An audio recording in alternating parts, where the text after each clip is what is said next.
Hello guys, स्वागत है आपका मेरे चैनल में। आज मैं लेकर आया हूँ मैजिक स्वॉर्ड मास्टर का एपिसोड 13। चलिए एपिसोड को शुरुआत करते। एपिसोड की शुरुआत में हमें स्नो के रुकने के बाद का सीन दिखाया जाता है, जहाँ वो लोग टेलीपोर्टेशन गेट के वहाँ आ चुके थे, जिस जगह का नाम मिडल टेलीपोर्टेशन गेट है। इसके बाद हमें जिन, मुरकान और उसकी मेड और ब्लैक किंग स्क्वाड के लोगों को दिखाया जाता है। ब्लैक किंग स्क्वाड का कैप्टन हमारे एक जिन के कंधे पे जो बिल्ली थी उसकी तरफ देखता है और कहता है, क्या यह बिल्ली इससे पहले यहाँ थी? फिर जिन की मेड मुरैका के बिल्ली वाली बात को नज़रअंदाज करता है और उससे कहता है, आप लोगों ने आज काफ़ी अच्छा काम किया है। हम जैसे ही रुनसांडल फैमिली के मेन कासल पहुँचेंगे, हम उनसे कह के आपने जो मेहनत की है इसके लिए बहुत शानदार सा इनाम देने के लिए कहेंगे। फिर मुरैका कहता है, आपका शुक्रिया इस चीज़ के लिए, और इस मिशन से हमें बहुत कुछ सीखने के लिए भी मिला है। और मुरैका आगे कहता है, और मैं एक्साइटेड हूँ आपके यंग मास्टर के भविष्य के लिए, तो आप उसका अच्छे से ध्यान रखिएगा। लेकिन मुझे आपसे एक सवाल पूछना है, कि आप उसका जवाब देंगी? फिर जिनकी मेट कहते हैं, हाँ मैं बिल्कुल दूंगी जवाब, आप पूछिए क्या पूछना है।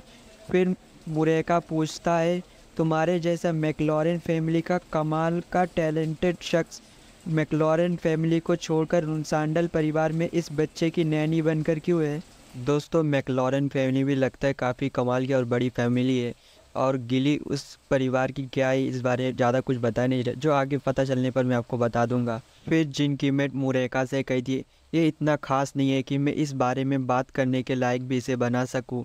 फिर मुरैका कहता है, मैं माफ़ी चाहता हूँ इसे पूछने के लिए, मुझे लगता है कि मैंने अपनी हद पार कर दी। फिर जिनकी मेट कहती है, कोई बात नहीं, और हमारे जिनकी मेट कहती है, तो फिर अब हमें यहाँ से चलना चाहिए, बाद में कभी मिलेंगे।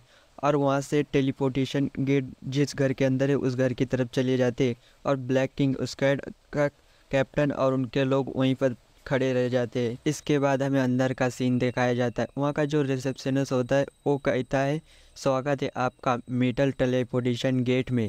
क्या आप अपनी कोई पहचान पत्र दे सकते हैं हमें, क्लोन के ह्यूफिस्टर फैमिली के दोस्त होने के नाते? दोस्तों, क्लोन इस गांव का नाम है, और ह्यूफिस्टर जिसका ये टेलीपोर्टेशन गेट है उस परिवार का नाम है। फिर जिनकी मेट कुछ नहीं कहती, चुपचाप एक एम्बुलेंस नहीं तो टोकन जैसा कुछ निकाल के उसको दिखाती है रिसेप्शनिस्ट को, और रिसेप्शनिस्ट देख के कहती, अरे आप तो रुनसांडल फैमिली से, ये मेरी खुशकिस्मती है कि आपसे मैं मिल पाया। प्लीज़ आप सभी मेरे पीछे आइए, हम तब तक आपके लिए टेलीपोर्टेशन के तैयार ना कर ले, तब तक आप हमारे प्रीमियम सीट में आराम करिए। अगर आप यहाँ 2 घंटे तक इंतज़ार करेंगे तब हम आपके मंजिल तक आपको पहुँचाने के लिए बिजली की रफ्तार से काम करेंगे। और वो रिसेप्शनिस्ट आगे कहता है, हम आपको सुरक्षित यात्रा की शुभकामनाएं देते। इसके बाद वो उन्हें प्रीमियम सीट तक छोड़ के चला जाता है, और हमारे जिन, मुरकान और उसकी मेट जाकर उस प्रीमियम सीट में बैठ जाते हैं। दोस्तों, मुझे यहाँ आपसे कुछ पूछना है। मैं जो उस शख्स को रिसेप्शनिस्ट कह रहा हूँ, क्या मुझे इसको सर्वेंट कहना चाहिए रिसेप्शनिस्ट? प्लीज़ आप मुझे कमेंट करके बताएं, मुझे थोड़ा सा गलत लग रहा है। फिर वो लोग जैसे ही कुर्सी पर बैठते हैं, तभी हमारी जिन की मेट हमारे जिन से कहती है, यंग मास्टर, मैं आपकी अच्छी नौकरानी होने के नाते मुझे आपके बारे में बहुत फिक्र हो रही है। अगर आपके परिवार वालों को मुरकान या आपके किसी सीक्रेट के बारे में उन्हें पता चल गया, तो क्या तब हम उसे संभाल पाएंगे? फिर जिन कहता है, क्या तुम मेरी जादू की बात कर रही हो? फिर जिन की मेट कहते हैं, हाँ मैं बिल्कुल इस चीज़ की बात कर रही हूँ, क्योंकि अगर किसी को पता चल गया इस बारे में कि आप जादू का इस्तेमाल कर सकते, तो रुनसांडल फैमिली का कोई भी शख्स आपका साथ नहीं देगा। फिर जिन कहते, तुम्हें फिक्र करने की कोई ज़रूरत नहीं, मैं पहले ही जानता हूँ, और मैं किसी को पता चलने नहीं दूंगा, और इसे अच्छे से छुपा के रखूँगा।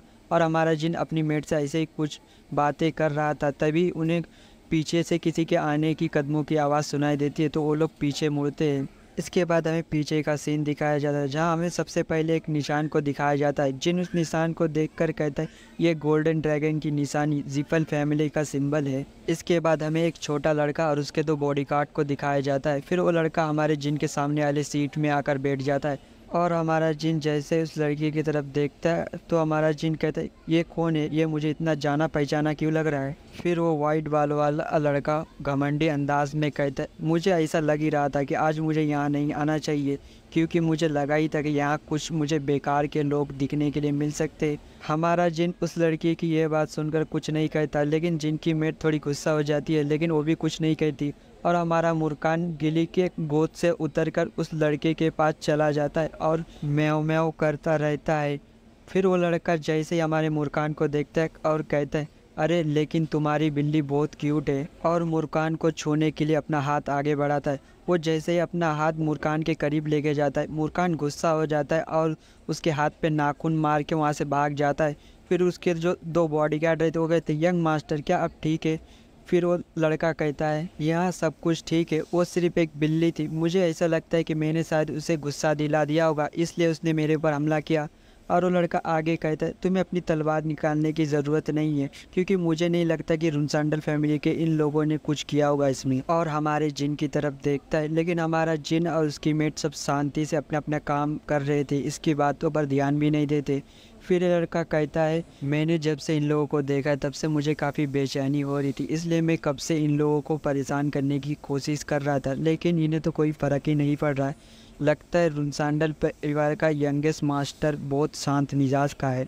और ये लड़का अपने सीट से उठकर हमारे जिन के सामने जाकर उसे हाथ मिलाने के लिए आगे बढ़ाता है और कहता है, मेरा नाम बेरादीन ज़िफ़ल है और तुम कौन हो? हमारा जिन जैसे इसका नाम सुनता है तो कहता है, ओह इसलिए मुझे इतना जाना पहचाना लग रहा था। और आगे कहता है, ये ज़िफ़ल फैमिली का यंग मास्टर है। जितना मैंने अपनी पिछली ज़िंदगी में इसके बारे में सुना था, ये बहुत महान जादूगर था और ये अपनी फैमिली का पैट्रियार्च बनने वाला था और ये सारे नौजवान जादूगरों का रोल मॉडल था, क्योंकि इसके पास काबिलियत और फैमिली बैकग्राउंड दोनों था। और हमारा जिन आगे कहता है, और मेरे को इसके बारे में ऐसा लगता था कि इसके ऊपर जादू का कोई कानून लागू नहीं होता है, क्योंकि ये काफ़ी कमाल का था। बहुत सी कमाल की चीज़ें की थी इसने पिछली ज़िंदगी में। ये तो काफ़ी अच्छा है कि मैं इसे बचपन ही में मिल गया, अब बहुत मज़ा आएगा। और हमारा जिन बेरादीन से कहते हैं, तुम जैसे अच्छे पर्सन से मिलके मुझे बहुत ताज्जुब हो रहा है और तुम्हें देखकर अच्छा लगा कि तुम पूरी तरीके से पागल नहीं हो। फिर बेरादीन कहता है, तुम्हें अंदाज़ा तो है ना तुम क्या कह रहे हो? फिर हमारा जिन कहता है, हालांकि तुम थोड़ी देर पहले मजाक कर रहे थे, अगर वो लोग अपनी तलवार सच में बाहर निकालते तब तुम्हारे लिए बहुत मुश्किल होने वाली थी, तब शायद तुम अपनी कुछ उंगलियां गवा देते। फिर बेरादीन हंसते हंसते कहता है, वो तुम्हारे तो मजाक भी काफ़ी गुस्से ले। फिर हमारा जिन उसकी तरफ सीरियस लुक में देखता है और कहता है, तुम्हें यह मजाक लग रहा है? फिर बेरादीन हमारी जिन की ये बात सुनकर थोड़ा घबरा जाता है और कहता है, अच्छा ठीक है, लेकिन मुझे तुम्हें कुछ एडवाइस देने दो। अगर तुम ज़िफ़ल फैमिली के किसी दूसरे शख्स से कभी मिलो और ऐसे ही किसी हालात में फंस जाओ, तो जल्दी से फैसला मत लेना कि तुम उन लोगों का उंगलियां काट लोगे, नहीं तो ये हम दोनों के क्लैन के लिए बहुत ही दिक्कत दे सकता है। फिर जिन कहता है, तुम काफ़ी अच्छा मजाक करते हो, तुम्हें ऐसा क्यों लगता है मेरा फादर चिरॉन रुनसांडल और तुम्हारा फादर सीलियस ज़िफ़ल अपने बच्चे के इस छोटे से लड़ाई में अपने आप को शामिल करेंगे? फिर बेरादीन हंसते हंसते कहता है, हाँ तुम सही कह रहे हो, वो शायद कुछ गोल्ड या किसी और तरीके से इसकी भरपाई करके इस मामले को शांत करवा देंगे। और बेरादीन आगे कहते हैं, अरे लेकिन मैंने आज तुमसे कुछ सीखा है, इसलिए मैं जब मैं बड़ा हो जाऊंगा तब मैं इसका रीपे करूंगा तुम्हें। फिर हमारा जिन कहता है, तुम बाद में क्यों करोगे, अभी नहीं कर सकते क्या? फिर बेरादीन कहता है, हाँ बिल्कुल कर सकता हूँ, तुम बताओ तुम्हें क्या चीज़ की ज़रूरत है? फिर हमारा जिन कहता है, जब तक टेलीपोर्टेशन गेट शुरू न हो जाए तब तक तुम शांति से बैठे रहो और मुझे परेशान मत करो, मुझे आराम करने दो। फिर ये सुनकर बेरादीन को बुरा तो लगता है, लेकिन कुछ नहीं कहता। फिर टेबल के पीछे आकर हमारे जिन की तरफ देखता है और कहता है, ये लड़का अगर रुनसैंडल क्लैन में पैदा ना होकर हमारे क्लैन में होता तो मैं इसे अपना दोस्त बनाने के लिए पूछता। फिर बेरादीन का जो बॉडीगार्ड होता है वो कहता है, यंग मास्टर ये आप कैसी हरकतें कर रहे हैं, आपको अपनी इज्जत की परवाह नहीं है क्या? लेकिन बेरादीन अपनी बॉडीगार्ड की बातों को ध्यान नहीं देता और खुश हो जाता है और कहता है, रुको, अगर ये रुनसांडल फैमिली से तो हम ज़रूर बड़े होकर दुश्मन बनने वाले हैं, ये बहुत कूल है ना? फिर उसका बॉडीगार्ड होता कहता है, यंग मास्टर ऐसा प्लीज़ हरकतें मत करिए। और ऐसे ही अजीब अजीब हरकतें करते रहता है। हमारा जिन ये देखकर कहता है, ये लड़का बहुत परेशान करने वाला है, हालांकि मैंने इसे थोड़ी देर पहले धमकी दिया था कि मैं इसका उंगलियां काट सकता हूँ, लेकिन ये फिर भी ऐसी हरकतें कर रहा है। क्या ज़िफ़ल फैमिली में कुछ गड़बड़ है या फिर सभी के सभी इसके जैसे पागल है? और ऐसे ही कुछ समय तक चलते रहता है। इसके बाद हमें थोड़ी देर बाद एक शख्स का आवाज़ आता है और वो शख्स कहता है, आप सभी तैयार हो जाइए, टेलीपोर्टेशन गेट बहुत जल्दी शुरू होने वाला है। आप टेलीपोर्टेशन गेट से सफ़र करने के बाद थोड़े आपके सर में दर्द या फिर उल्टी उल्टी जैसा हो सकता है, इसलिए प्लीज़ पैसेंजर आप तैयार रहिएगा इसके लिए।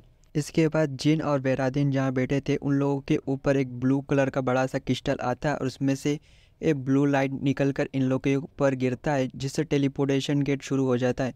फिर बैरादीन टेलीपोर्ट होने से पहले कहता है, आज तुमसे मिलकर काफ़ी अच्छा लगा है मुझे यकीन है कि हम दोबारा फिर से मिलेंगे। फिर हमारा जिन उसकी तरफ से अपना मुंह घुमा लेता है और कहता है, हाँ मुझे भी अच्छा लगा, लेकिन दोबारा हम ना ही मिले तो बेहतर होगा हमारे लिए। और दोनों ही यहाँ से टेलीपोर्ट होकर अपने अपने मंजिल के उधर चले जाते हैं। दोस्तों आप लोग मुझे कमेंट करके बताइए कि ये दोनों आगे चल के दोस्त बनेंगे कि ये दुश्मन। इसके बाद हमें रुनसांडल फैमिली के मेन कासल को दिखाया जाता है, जहाँ हमारा जिन अपने कैरेज से उतर रहा होता है, और मुर्कान को दिखाया जाता है जिसकी हालत शायद टेलीपोर्टेशन गेट से यात्रा करने के बाद थोड़ी ख़राब है, इसलिए उसका मुंह लटका हुआ रहता है। इसके बाद हमें एक बूढ़े शख्स को दिखाया जाता है जो कहता है, यंग मास्टर स्वागत है आपका रुनसांडल फैमिली के मेन कासल में। ये मेरा पहली बार है कि मैं आपका स्वागत कर रहा हूँ।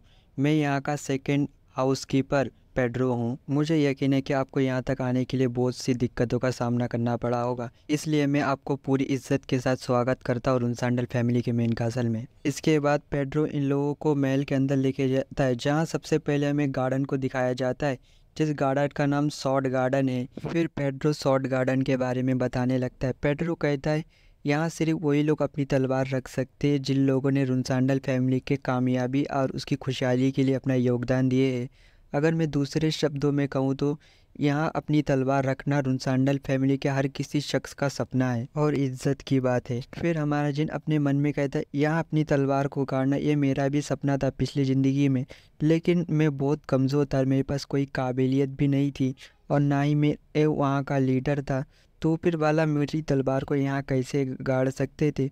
पता नहीं मैंने तब ऐसा क्यों सोचा कि जिसके पास कोई भी काबिलियत नहीं है वो मेहनत करके बेहतर बन सकता है। और हमारा जिन उस महल की तरफ देखता और कहता है, ऐसा लगता है मैंने बेकार में ही मेहनत किया था कि इस उम्मीद में कि मुझे यहाँ रहने लायक जगह मिलेगी, लेकिन इस बार ये बिल्कुल अलग है मेरे पिछले ज़िंदगी से। इसके बाद हमें जिन के पूरे फैमिली को दिखाया जाता है। फिर हमें जिन की मदर को दिखाया जाता है जिसका नाम रोज़ा रुनसांडल है। फिर जिन की मदर कहती है, मेरे छोटे बेटे तुम्हें देखे हुए काफ़ी अरसा हो गया। फिर जिन कहता, हाँ मदर मुझे भी आपको देखे हुए काफ़ी समय हो गया। और मुर्कान हमारे जिन के कंधे पे बैठकर इधर उधर देख रहा था, तभी उसकी नज़र जिन के फादर के नज़र से मिलता है और जिन के फादर उसको घूर के देखते हैं, जिससे मुर्कान डर जाता है, इसलिए बिल्ली वाली हरकतें करके म्याऊं करने लगता है। फिर जिन के फादर कहते हैं, क्या तुमने इस बिल्ली को ऐसे ही उठा के यहाँ लेके आए हो? फिर जिन कहता है, नहीं फादर मैं इस बिल्ली को पाल रहा हूँ। फिर जिन के फादर कहते, तो तुमने इसे कहीं से उठाकर नहीं, इसे पाल रहे हो।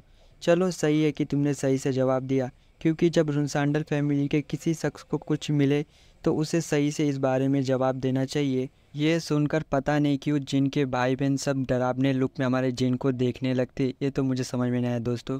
इसके बाद हमें दिखाया जाता है जिन के गोद से मुर्कान उतर के उसकी माँ के पास चला जाता है जिन के। फिर जिन की मदर उसे अपने गोद में उठा लेती है और कहती है, मेरे बेटे इस बिल्ली का नाम क्या है? फिर जिन कहता है, मदर इसका नाम बटरफ्लाई रुनसांडल है। दोस्तों यहाँ मुर्कान को तो लड़की बना दिया हमारे जिन ने। जिनकी ये बात सुनकर जिन के भाई थोड़ा गुस्सा हो जाते और कहते, फादर मदर जिन यहाँ तक कि छोटा है लेकिन वो ये नहीं कर सकता, हमारे रुनसांडल फैमिली के नाम को ऐसे ही किसी तुच्छ जानवर के साथ नहीं जोड़ सकता। और गिली से कहती, गिली तुमने अपने यंग मास्टर को कैसे बड़ा किया है? और हमारे जिन से कहते, तुम्हारी हिम्मत कैसे हुई इस बिल्ली को हमारा नाम देने की?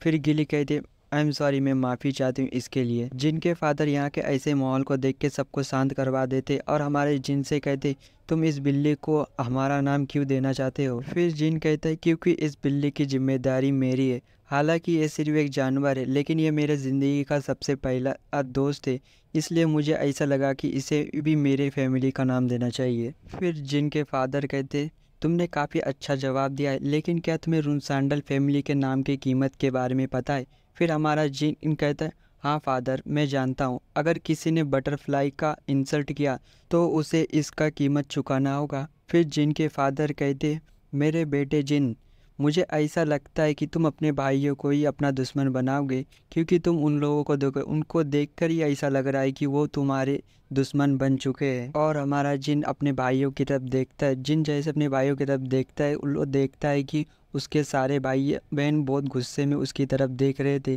दोस्तों ये इसलिए क्योंकि जिन के फादर ने जिनको कोई सज़ा नहीं दिया, उस बिल्ली को अपना रुनसानल फैमिली का नाम देने के बावजूद, इसलिए उसके भाई बहन गुस्सा है और पहले से ही थोड़ा बहुत जलते हैं। और हमारा जिन कहता है अगर ऐसा बात है इधर फादर, तो आपको मेरे बारे में परेशान होने की ज़रूरत नहीं है, क्योंकि मेरे पास अपने दुश्मनों को मारने की काबिलियत भी है। जिन की ये बात सुनकर जिनके फादर हंसते और अपने सारे बेटों से कहते, मेरे बच्चों तुम्हें फ़िक्र करने की ज़रूरत है, क्योंकि अगर तुम अपने छोटे भाई को काबू करना चाहते हो तो तुम सबको बहुत ज़्यादा मेहनत करनी पड़ेगी। और हंसते हंसते वहाँ से जिनका फादर और मदर वहाँ से चले जाते हैं। इसके बाद यहाँ से सीन शिफ्ट होकर हमें सीधे 4 साल बाद गर्मियों की शुरुआत में दिखाया जाता है। हमारा जिन अब 14 साल का हो चुका है और 2 स्टार लो रैंक नाइट बन चुका है। इसके बाद हमें जिन को ट्रेनिंग करते हुए दिखाया जाता है।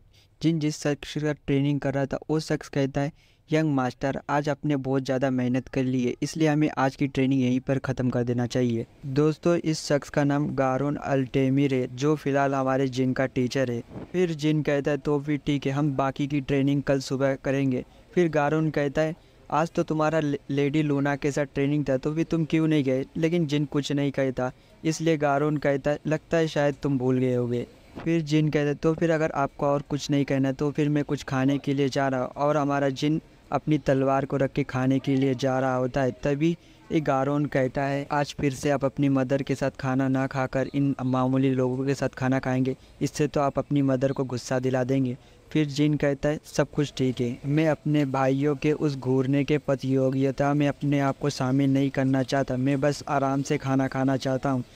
फिर गारोन कहता है, अच्छा ठीक है मैं समझ गया, तो फिर मैं अब मैं यहाँ से चलता हूँ। और वो वहाँ से चला जाता है। इसके बाद हमें एक सुनहरे बालों वाला लड़का और एक ब्लैक बालों वाला लड़का दिखाया जाता है, जो दोनों कैंटीन से खाना ले रहे थे। इसके बाद फिर से हमें हमारे जिन को दिखाया जाता है, जो वो बैठा हुआ होता है। तभी वो सुनहरा बालों वाला लड़का हमारे जिन के पास आता है और कहता है, यंग मास्टर देखिए मैं आपके लिए आपके खाना लेकर आ गया। फिर जिन कहता है, तुम्हारा शुक्रिया बेलॉप्स। दोस्तों इस लड़के का पूरा नाम बेलॉप समिथ है। फिर बेलॉप कहता है, शुक्रिया की कोई बात नहीं यंग मास्टर। और दोनों बैठकर खाना खाने लगते। हमारा जिन खाते खाते इसकी तरफ देखता है और कहता है, बेलॉप 13 साल के आम बच्चों जैसे ही बच्चा है, लेकिन इसके ट्रेनिंग में फेल होने के बाद इसे यहाँ के स्टूडेंट होने से निकाल दिया गया। दोस्तों यहाँ आपके मन में सवाल उठ रहा होगा, इसे अगर निकाल दिया गया है तो अभी तक ये क्या कर रहा है। दोस्तों ये तो मुझे भी नहीं पता, राइटर ने लिखा है, मैंने अपने हिसाब से कोशिश किया था लेकिन मिला नहीं पाया, इसलिए आगे पता चलते पर मैं बता दूंगा। इसके बाद हमें बेलॉप को दिखाया जाता है, जिसने अपने मुँह में बहुत सारा खाना ठूस के खा रहा होता है। उसे जैसे ही मालूम पड़ता है कि जिन उसे देख रहा है, वो कहता है, I am sorry young master. फिर जिन कहता है, क्या यह इतना टेस्टी है। फिर बेलॉप कहता है, हाँ ये बिल्कुल बहुत स्वादिष्ट है और मैं शुक्रगुजार हूँ आपके परिवार वालों का कि वो रोज़ मुझे इतना शानदार खाना खाने के लिए देते, और शुक्रिया आपका भी कि आप अपना खाना मेरे साथ शेयर करते हैं। फिर जिन कहता है, अच्छा ठीक है इतनी तारीफ़ काफ़ी है आज के लिए, आज तुमने फिर से वही बात कर दी, लगता है तुमने इस चीज़ को याद करके रखा है। फिर बेलॉप कुछ नहीं कहता है, चुपचाप हंसते रहता है। और दोस्तों मैं आज का एपिसोड यहीं पर ख़त्म करना चाहूँगा। दोस्तों मैंने कहा था कि मैं आपको 20 मिनट की वीडियो दूंगा, लेकिन मैं दे नहीं पाया क्योंकि आज संडे है ना, तो इसलिए सब घर पे आ गए, इसलिए मैं और आगे की रिकॉर्डिंग कर नहीं पा रहा हूँ। बहुत आवाज़ आ रहा है, इसलिए प्लीज़ माफ़ कर दीजिएगा। और 1 के सब्सक्राइबर के लिए शुक्रिया। अगर आप ऐसे ही आगे भी प्यार दिखाते रहेंगे तो मैं हर महीने में 1-2 छुट्टी मार के 2-3 लॉन्ग वीडियो दे दिया करूँगा। अभी के लिए मैं फ़िलहाल 2 दिन में 10 मिनट वाली वीडियो ही दे सकता हूँ। प्लीज़ दोस्तों समझने की कोशिश कीजिएगा, अभी मैं काम पे भी जाता हूँ इसलिए नहीं दे पाता।